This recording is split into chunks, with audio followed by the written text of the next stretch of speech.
हर धर्म से जुड़ी कुछ पवित्र किताबें होती हैं जो लोगों को सही दिशा बताने का काम करती हैं।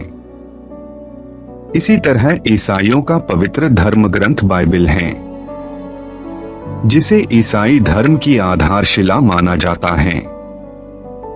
लेकिन क्या आप जानते हैं कि दुनिया में एक अनोखी किताब भी है जिसे डेविल्स बाइबल अर्थात शैतान की बाइबल के नाम से जाना जाता है। यह किताब अपने आप में कई रहस्यों को लिए हुए हैं जो कि अनसुलझी पहेली बने हुए हैं। यह दुनिया की सबसे रहस्यमय शैतानी किताब मानी जाती है क्योंकि इसके पहले ही पन्ने पर एक शैतान की तस्वीर बनाई गई है। इस रहस्यमय शैतानी किताब को कोडेक्स गिगास के नाम से भी जाना जाता है। इस किताब को दुनिया की सबसे खतरनाक किताब भी माना जाता है क्योंकि इसके बारे में आज तक ये पता नहीं चल पाया है कि इसे किसने लिखा है और क्यों लिखा है। फिलहाल यह किताब स्वीडन के पुस्तकालय में सुरक्षित रखी हुई है।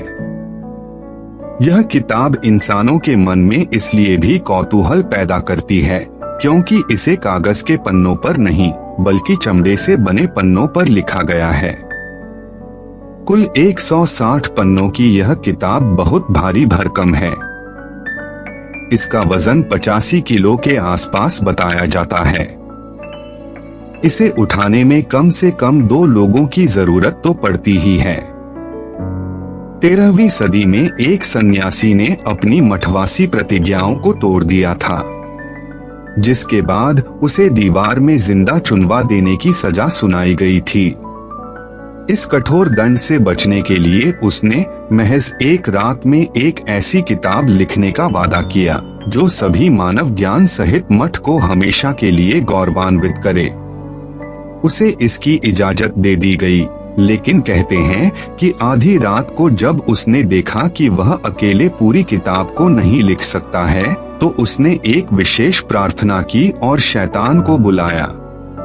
उस शैतान से उसने अपनी आत्मा के बदले किताब को पूरा करवाने के लिए मदद मांगी। शैतान इसके लिए तैयार हो गया और उसने रात भर में ही पूरी किताब लिख डाली।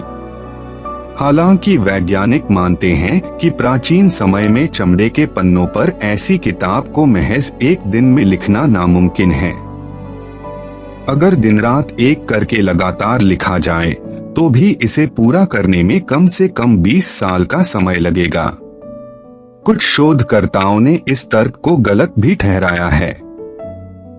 उनका मानना है कि जिस तरह पूरी किताब को एक ही लिखावट में लिखा गया है, उससे इतना तो साफ है कि इसे 20 या 25 साल में नहीं लिखा गया होगा।